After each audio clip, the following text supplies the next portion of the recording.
نحمده ونصلي ونسلم على رسوله الكريم اما بعد فاعوذ بالله من الشیطان الرجیم بسم اللہ الرحمن الرحیم۔ رمضان کے روزے اور ان کے فضائل، تو سب سے پہلے روایت حضرت عبد الرحمن بن عوف رضی اللہ تعالیٰ عنہ فرماتے ہیں ان اللہ فرض صیام رمضان علیکم وسنۃ علیکم قیام، کہ وہ فرماتے ہیں کہ اللہ تبارک و تعالیٰ نے تمہارے اوپر رمضان کے روزوں کو فرض کر دیا اور رات کی تراویح کا قیام تمہارے لیے سنت ٹھہرا دیا۔ تو آپ علیہ السلام فرما رہے ہیں کہ میں نے تمہارے لیے اس کو سنت قرار دے دیا۔ فمن صامہ وقامہ ایمانا واحتسابا، جو کوئی یہ روزے رکھے گا اور رات کی تراویح کا اہتمام کرے گا، قیام کرے گا قیام اللیل، تو اس شخص کے لیے کیا ہے؟ ایمان کے ساتھ کرے گا شرط یہ، اور اللہ کی رضا کی خاطر کرے گا دوسری شرط۔ تو اس کا انعام یہ ہے کہ خرج من ذنوبہ کیوم ولدتہ امہ، گناہوں سے ایسے پاک صاف ہو جائے گا جیسے کہ آج ہی ماں کے پیٹ سے دنیا پر کوئی بچہ بغیر گناہوں کے آتا ہے، ایسے پاک صاف ہو جائے گا۔ اس کے ساتھ ساتھ ایک روایت میں ہے کہ روزہ دار کی منہ کی جو بو ہے وہ اللہ کے ہاں مشک سے زیادہ پسندیدہ ہے، مشک سے زیادہ پسندیدہ ہے۔ اب یہ کون سی بو ہے؟ یہ وہ ہے جو معدہ خالی ہونے کی وجہ سے منہ میں آتی ہے۔ اب اس کا یہ مطلب نہیں ہے کہ جو دانتوں کے اوپر میل وغیرہ ہے اس سے جو بو پیدا ہوتی ہے، چنانچہ کچھ لوگ مسواک چھوڑ دیتے ہیں، منہ کی صفائی وہ کہتے ہیں کہ اس حدیث کو سناتے ہیں، تو اس حدیث کا تعلق منہ کی بو سے نہیں ہے جو میل کی وجہ سے پیدا ہوتی ہے، بلکہ اس کا تعلق وہ بو ہے کہ جو معدہ خالی ہونے کی وجہ سے منہ میں آتی ہے۔ پھر اس کے ساتھ ساتھ آپ علیہ السلام نے فرمایا روزہ دار کو دو خوشیاں ملتی ہیں، ایک تو افطار کے وقت میں اور ایک اپنے رب سے ملاقات کے وقت میں اس کو ملے گی۔ افطار کے وقت انسان کو قدرتی طور پر ایک خوشی ہوتی ہے، جیسے کہ ایک مزدور سارا دن مزدوری کر کے مزدوری لینے کا وقت ہوتا ہے تو اس کو عجیب سی خوشی ہوتی ہے، تو ایسے ہی گویا روزے دار سارا دن روزہ رکھ کے پیاس برداشت کر کے جب وہ روزے کے افطار کا وقت ہوتا ہے تو یہ نہیں کہ وہ افطار کرے گا، بلکہ اس کے دل کو قدرتی طور پر خوشی، اگر اس کو کھانے کی کوئی اچھی چیزیں میسر نہ بھی ہوں اور صرف پانی سے روزہ افطار کرنے کی نوبت بھی آئی ہو تو پھر بھی اس کا دل خوش ہوتا ہے کہ میں نے ایک عمل مکمل کیا ہے اللہ کی رضا کے لیے۔ تو یہ قدرتی خوشی ہے جو نقد و نقد اللہ تعالیٰ اس کو عطا فرماتا ہے۔ اس کے بعد آخرت میں اس کو ایک انعام ملے گا کہ اپنے رب سے ملاقات کے وقت وہ دیدار الہی ہوگا جو اللہ تعالیٰ اس کو عطا فرمائے گا۔ اسی طرح ایک روایت میں ہے کہ ہر انسان کو اس کے عمل کا بدلہ دے دیا جاتا ہے، فرشتے دیتے ہیں، اللہ کے حکم سے دے دیا جاتا ہے، لیکن آپ اللہ تعالیٰ فرماتے ہیں کہ روزے دار کو میں بدلہ خود دیتا ہوں، انا اجزی بہ، میں خود اس کو دیتا ہوں۔ اب سب کو اللہ ہی بدلہ دے رہے ہیں، لیکن اس روزے دار کو بدلہ دینے کی جو نسبت اللہ تعالیٰ نے اپنی طرف کی ہے تو اس کا مقصد اعزاز ہے اور شرافت، اس کا شرف ہے۔ جس طرح کہ بیت اللہ، ساری مسجدیں اللہ کی مسجدیں ہیں، سارے مسجدیں اللہ کا گھر ہیں، لیکن ہم بیت اللہ جب کہتے ہیں تو ایک خاص مسجد، ایک خاص گھر ہمارے سامنے ہوتا ہے، تو یہ ایک شرف اللہ نے گویا اس نسبت لفظی نسبت کے اندر اس کو دے دی ہے، لفظوں کے اندر۔ ایسے ہی ناقۃ اللہ، اللہ کی اونٹنی، تو اب یہ ساری اونٹنیاں اللہ کی ہیں، لیکن صالح علیہ السلام کی اونٹنی کے بارے میں اللہ تعالیٰ نے فرمایا ہے کہ وہ ناقۃ اللہ کی اونٹنی ہے، یہ شرف ہوتا ہے۔ ایسے ہی سارے اعمال کا بدلہ اللہ دے رہے ہیں، لیکن یہ جو فرما دیا کہ میں روزے کا بدلہ دیتا ہوں، تو اس کا مطلب یہ ہے کہ یہ اس روزے کی خاص شرف اور مرتبت کی طرف، عظمت کی طرف اشارہ دیا گیا ہے۔ پھر اسی روایت میں اسی حدیث کے اندر ایک روایت آئی ہے وَأَنَا أُجْزَى بِهِ، کہ اس کا بدلہ میں خود ہو جاتا ہوں، یعنی روزے دار کے روزے کا بدلہ اتنا عظیم ہے کہ اس کا بدلہ میں خود ہو جاتا ہوں، میں خود اس کو مل جاتا ہوں، اور جس کو اللہ مل گئے تو اس کو اور کیا چاہیے۔ اسی طرح قیامت والے دن لوگ سارے پریشان ہوں گے، پسینوں میں ڈوبے ہوں گے اور پشیمانی میں، پریشانی میں، پسینوں میں، لیکن کچھ لوگ ایسے بھی ہوں گے سخت گرمی کے وقت میں وہ اللہ کے عرش کے نیچے گویا شاہی دسترخوان پر کھانے کھا رہے ہیں، اور یہ کون ہوں گے؟ یہ وہ ہوں گے جو دنیا میں اللہ کی خاطر جنہوں نے بھوک پیاس روزے کی صورت میں برداشت کی۔ پھر اسی طرح باب الریان، جو دروازے ہیں جنت کے، باب الصلاۃ، نمازیوں کا دروازہ جس سے گزریں گے نمازی، اور اسی طرح جو ہے باب الصدقات، زکوٰۃ صدقات والے، صدقہ دینے والے لوگ گزریں گے، باب الجہاد، مجاہدین اس میں سے گزریں گے، باب الذکر، اس میں سے ذاکرین، ذکر کرنے والے لوگ، اٹھتے بیٹھتے جو ذکر کر رہے تھے وہ لوگ اس میں سے گزریں گے۔ تو ایسے ہی مختلف دروازوں میں سے ایک دروازہ ہے باب الریان، کہ جو رئی سیر کو کہتے ہیں، کہ سیر ہو کر اللہ کی نعمتوں سے اس میں سے گزریں گے۔ جو دنیا میں اللہ کی خاطر بھوک پیاس برداشت کرتے تھے، وہ روزے دار اس دروازے سے سیر ہو کر گزریں گے۔ اسی طرح روایت میں ہے کہ نیند، روزے دار کی جو نیند ہے وہ عبادت ہے۔ دیکھیں ویسے تو یہ کہ عالم کی نیند وہ جو ہے اس کو عبادت یہ کہا گیا ہے، لیکن یہاں روزے دار کی، کوئی بھی روزے دار ہے اس کی نیند عبادت ہے، لیکن نیند کا مطلب یہ نہیں ہے کہ وہ سویا ہی رہے۔ اچھا، تو ضرورت کے وقت میں جو سوئے گا وہ بھی عبادت میں شمار ہوگا، کیونکہ وہ سونا بھی اس کا آگے عبادت کے لیے تقویت، چارجنگ حاصل کرنے کے لیے ہوگی، تو اس وجہ سے وہ بھی اسی میں شمار ہوگا۔ خاموشی اس کی تسبیح ہے، خاموشی بھی اس کی تسبیح۔ خاموشی کا مطلب یہ ہو گیا کہ بقدر ضرورت خاموشی، اگر نہ صرف خاموشی وہ انسان نہ سیکھ سکتا ہے نہ سکھا سکتا ہے، بلکہ وہ اسی طرح اپنا ٹائم گزار لیتا ہے۔ تو بہقی کی یہ روایت ہے۔ اسی طرح روزہ اور قرآن یہ سفارشی ہوں گے، یہ جو روزہ رکھ رہا ہے اور یہ جو وہ کر رہا ہے، روزہ رکھ رہا ہے، یہ سفارشی ہوگا، یہ جو قرآن سنا رہا ہے اس کے لیے سفارشی ہوں گے۔ رمضان میں ایک روایت میں کہ رمضان میں جو عمرہ کیا جاتا ہے اس عمرے کا ثواب حج کے برابر ہوتا ہے۔ رمضان کا عمرہ حج کے برابر ثواب ہوتا ہے۔ اسی طرح ایک روایت میں کہ انسان جو اس میں فرض ادا کرتا ہے تو فرض 70 فرضوں کے برابر، اور جو غیر فرض ہیں وہ نفل جو ہیں وہ فرضوں کے برابر ہو جاتے ہیں، ثواب میں، اجر میں برابر ہو جاتے ہیں۔ تو گویا اللہ کی رحمت جو ہے وہ مسلط بارش کی طرف برس رہی ہوتی ہے۔ تو اسی طرح ایک روایت میں کہ بلا عذر شرعی اور معقولی، اگر کوئی شخص روزہ کھا لیتا ہے تو پھر ساری زندگی بھی اگر وہ روزے رکھ کر اس قداروں کو ازالہ کرنا چاہے تو نہیں کر سکتا۔ جو رمضان میں ادا روزے کے ساتھ وہ ثواب پا سکتا تھا، وہ پھر ساری زندگی قضا کر کے بھی اس ایک روزے کو اس کا ثواب نہیں پا سکتا۔ اگر رمضان کے روزوں کا رتبہ اور ثواب پتہ چل جائے تو فرمایا کہ تمنا کرنے لگے انسان کہ سارا سال رمضان کوئی روزے رکھتا رہے، ایسے اللہ تعالیٰ نے اس کی شان اور عظمت رکھی۔ اچھا، پھر اسی طرح یہی رمضان ہے کہ جس میں انسان سے حلال کھانے کا پینے کا حساب اٹھا لیا جاتا ہے، وگرنہ باقی دنوں میں اس سے حساب تو ہوگا، ثم لتسألن یومئذ عن النعیم، نعمتوں کے بارے میں سوال ہوگا، لیکن رمضان میں جو روزے دار ہے اس سے کھانے پینے کا حساب اٹھا لیے جائے، وہ کھا کے ٹانگیں لمبی کھا کر کے کھا رہا ہے۔ تو اللہ نے نعمتیں اس کے لیے گویا بالکل آزاد کر دی ہیں، رغدن، جو جنت کی صفت ہے نا کہ کھاؤ کھلا جہاں سے کھاتے ہو جتنا کھاتے ہو، حساب نہیں ہے، حساب دنیا کی نعمتوں میں ہے۔ تو گویا یہ والا سلسلہ رمضان میں روزے دار کے ساتھ ہو جاتا ہے کہ گویا رغدن، کھاؤ جتنا کھا سکتے ہو، آپ کوئی حساب نہیں ہے، لیکن حلال کھاؤ۔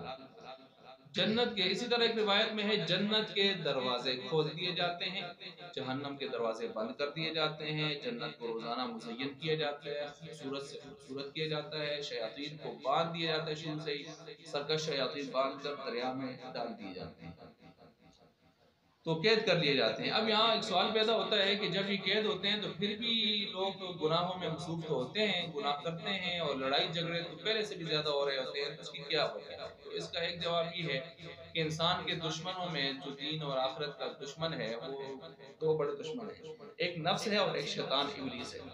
تو ٹھیک ہے، ابلیس اور اس جیسے بڑے بڑے اس کے جو چیلے ہیں بڑے سرکش، وہ تو سارے باندھ دیے گئے، لیکن نفس تو کھلا ہے، اور یہ نفس اتنا خطرناک دشمن ہے کہ نفس امارہ اگر ہوا تو یہ وہی نفس ہے جس نے شیطان ابلیس کو بھی بدبخت بنایا تھا، کیونکہ وہ بھی جن ہے اور اس کے ساتھ نفس ہے، تو اس کو اسی نفس نے بدبخت بنایا تھا۔ دوسرا اس کا جواب یہ بھی ہے کہ بہت سارے لوگ نشے میں ہوتے ہیں، اور مطلب نشہ ان کا نسوار کا نشہ ہے، سگریٹ کا نشہ ہے، اور نشے ہیں، تو وہ نشوں والے لوگ بھی وہ نشہ ان کو بڑھا رہا ہوتا ہے، وہ بھی ایک شیطانی نشہ ان کو چڑھا ہوتا ہے۔ اور اس کے ساتھ ساتھ بعض یہ ہے کہ وہ خاندانی اعتبار سے بڑے غصیلے ہوتے ہیں، ان کا غصہ آپ سے باہر ہونے والا ہوتا ہے، اور بعض جو ہیں بلڈ پریشر کے مریض ہوتے ہیں، ہائی بلڈ پریشر کے مریض ہوتے ہیں، تو اس کی وجہ سے ان کا غصہ آپے سے باہر کر دیتے ہیں ان کو۔ تو یہ بہت سارے سبب اور بھی ہیں جو بھڑکانے کے اور لڑانے کے اور ایسی چیزوں کے۔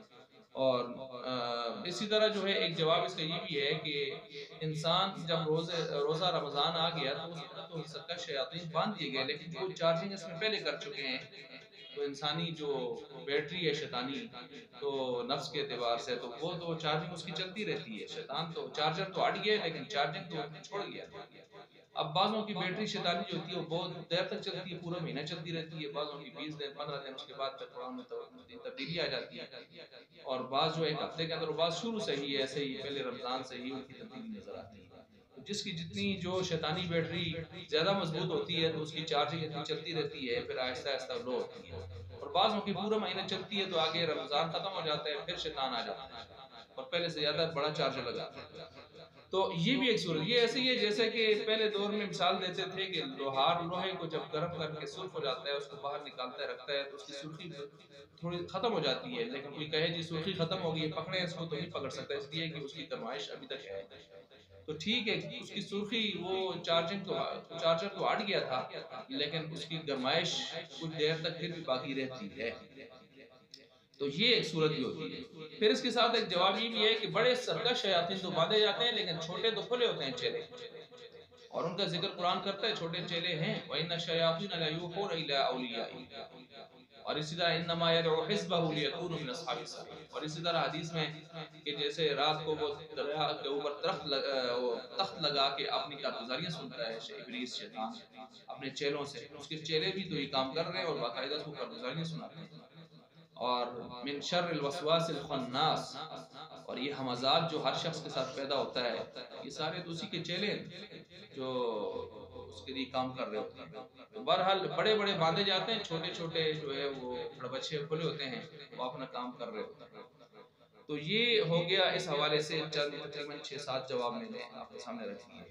اور اس کے ساتھ ساتھ چیونٹی, روایت میں ہے کہ چیونٹیاں اپنی بلوں میں, مچھلیاں بھی اپنے بلوں میں, اور دریاؤں کے اندر یہ روزہ دار کے لیے مغفرت کی دعا کرتی ہیں. کس قدر شان والا ہے یہ روزہ دار, اس کے لیے چیونٹیاں اور مچھلیاں حشرات الارض یہ بھی اس کو یاد رکھ رہی ہیں. گویا اس کی شان اور آن اور مقام اتنا زیادہ ہے کہ ان کو بھی اس کا احساس ہو رہا ہے. لیکن کاش کہ ہمیں روزے دار کے روزے کی مرتبت اور عظمت کا پتہ نہیں چلتا, اور روزوں کے اندر ہی ہم دوسروں پر ظلم اور یہ چیزیں کر رہے ہوتے ہیں, لیکن ادھر ان مخلوقات کو بھی اس کی عظمت کا پتہ چل رہا ہے.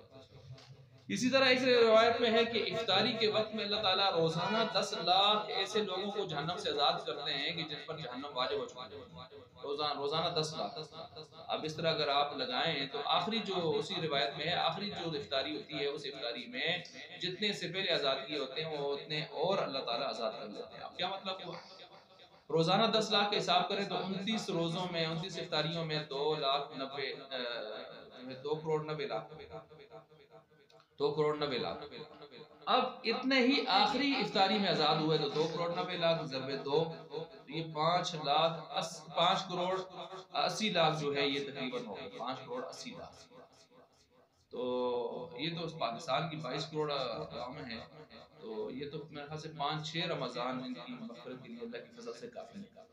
تو بہرحال یہ روایت ان روایات میں سے ہے جن سے اللہ تعالیٰ کی رحمت کی بہت زیادہ امید کی جا سکتی ہے کہ اگر اتنی زیادہ تعداد میں ایک رمضان میں اگر 5-6 کروڑ کے قریب اگر آزاد ہو رہے ہیں, جیسے کہ یہ حدیث موجود ہے, روایت موجود ہے, تو اللہ کی رحمت سے امید لگائی جا سکتی ہے. لیکن ساتھ ہی بھی دیکھیں کہ یہ رمضان یہ افطاری کا مسئلہ ہے تو روزے دار کی شان بیان ہو رہی ہے کہ کس قدر اللہ نے اس کی مغفرت کے اعلانات کرتے ہیں اور اس کو اعزاز دیتے ہیں. اس کے ساتھ ساتھ یہ بھی کہ فرمایا ان لکل شیء زکات, ہر چیز کے لیے کوئی زکات ہوتی ہے, کوئی اس کو پاک کرنے والی چیز ہوتی ہے. وزکات الجسد یا الصوم, اور جو جسم کی زکات ہے وہ ہے روزہ, اس کو پاک کرتا ہے. یہ روحانی اعتبار سے بھی ہے, جسمانی اعتبار. جسمانی جیسے میں نے پہلے دوسرے کلپ میں کہہ دیا ہے کہ بہت ساری بیماریاں, کینسر سمیت بہت ساری ایسی بیماریاں جن کا علاج روزے سے کیا جا سکتا ہے اور کیا جاتا رہا ہے, اور آج بھی اطباء اس روزے کے طبی اعتبار سے بہت زیادہ فائدے بتا رہے ہیں. تو انسان کے جسم کی پاکی ہوتی ہے, صفائی ہوتی ہے, اور روحانی اعتبار سے بھی ہر انسان روزے میں دیکھیں سنجیدہ نظر آتا ہے, باوقار نظر آتا ہے, خاموش طبع نظر آتا ہے, بڑا شریف النفس نظر آتا ہے.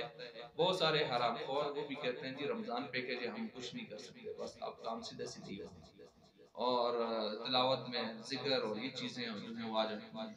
تو اس لیے یہ صفائی والا مہینہ ہے. پھر اسی طرح ایک روایت میں الصوم جنتن، یہ روزہ جو ہے ڈھال ہے. یہ ڈھال ہے کس سے؟ شیطان کے وار سے. شیطان ویسے اپنا وار کر لیتا ہے نا، لیکن روزے میں انسان ہو تو کوئی بھی گناہ اس کی طرف متوجہ ہوتا ہے تو کہتا ہے نہیں روزہ ہے روزہ ہے روزہ ہے. اور جیسے آتا ہے نا کوئی آدمی آپ سے اگر کوئی لڑنا اور بری بات بھی کر رہا ہے تو آپ کہہ دیں بھائی انا صائم، میں روزے سے ہوں، ذرا تھوڑا سا خیال کریں. تو اس لیے اس کا اہتمام عربوں میں بہت زیادہ ہے. ہمارے ہاں اس کا اہتمام اتنا نہیں ہے، کیونکہ عربوں میں بہت ساری اضافی ایکسٹرا صفات ہیں. وہ چونکہ عربی النسل ہیں، عربی کو بھی سمجھتے ہیں، عربی ماحول کو، ساری چیزوں کو، پھر ان پر جو ہے وہ عرب کی سرزمین جو آپ علیہ السلام کے قدم اس پر لگے اس کے بھی اثرات ہوتے ہیں. ان کے مزاج میں بہت ساری ایسی اچھی خصلتیں ہیں کہ جو پوری دنیا پر ہمیں جائیں بائیں نظر نہیں آتی. تو اسی طرح ایک روایت میں ہے کہ اول عشرہ فرمایا کہ رحمت والا ہے، اور دوسرا عشرہ مغفرت والا ہے، اور تیسرا جو ہے جہنم سے خلاصی ہے.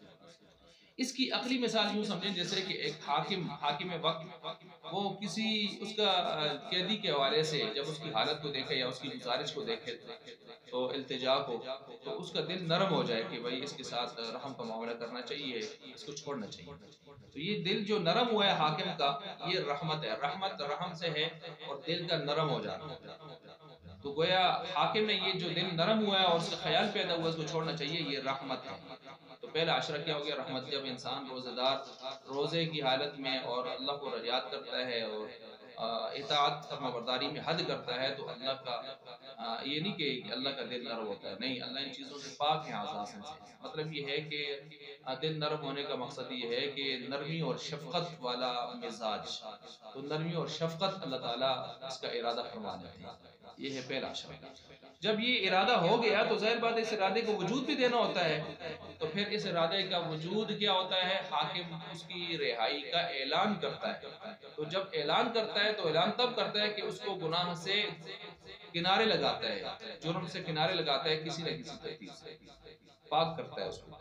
اب چاہے جس کا جرم کیا ہے اس کو پیسے دے کر، دیت دے کر، یا معاف کروا کے جس ترتیب سے بھی. تو یہ اعلان کرنا یہ مغفرت کی طرف اشارہ ہے، گویا معاف کر دیا گیا. لیکن ابھی بھی وہ جیل میں تو ہے اگرچہ وہ معاف ہو چکا ہے. تو اس کے بعد تیسرا عشرہ آتا ہے جہنم سے خلاصی کی، اس تالا کھول کر لاک کھول کر اس کو باہر نکال دیا. تو یہ بالکل عقل کے مطابق تین عشروں کے جو فلسفہ ہے، رحمت، مغفرت اور جہنم سے خلاصی، یہ اسی ترتیب سے آ رہا ہے.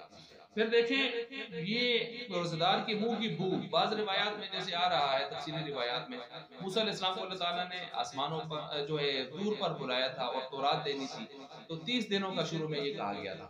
قرآن کریم میں پہلا پارہ دیکھیں اور 9واں پارہ دیکھیں تو 40 کا لفظ بھی آ رہا ہے اور 30 کا لفظ بھی آ رہا ہے. تو 30 دنوں کا، لیکن اس کے بعد ان کو 10 دن اور بڑھا دیے گئے اور 40 دن کر دیے گئے تھے. تو اس کی ایک وجہ یہ بھی بتائی جاتی ہے کہ موسیٰ علیہ السلام کی منہ کی جو بو روزہ دار کی، روزہ بھی رکھوایا ہوا تھا، وہ اللہ کو اتنی پسند آئی کہ اللہ نے 10 دن اور بڑھا دیے. تو یہ ہے روزہ دار کی عظمت اور مقام جو اللہ تعالیٰ نے اس کو عطا فرمایا ہے. اور پھر اس روزہ دار کو اللہ تعالیٰ نے اسی رمضان میں لیلۃ القدر جیسی ایک عظیم شب بھی دینی ہوتی ہے، جس کا ذکر میں دوسری جگہ تفصیل سے میں نے کرنا ہے انشاءاللہ کلپ کے اندر. تو یہ بہت سارے فضائل ہیں جو قرآن جو احادیث کے اندر اس حوالے سے روزہ دار کے آ رہے ہیں. تو احادیث اور روایات کی روشنی میں نے بہت سارے فضائل آپ کے سامنے رکھ دیے ہیں.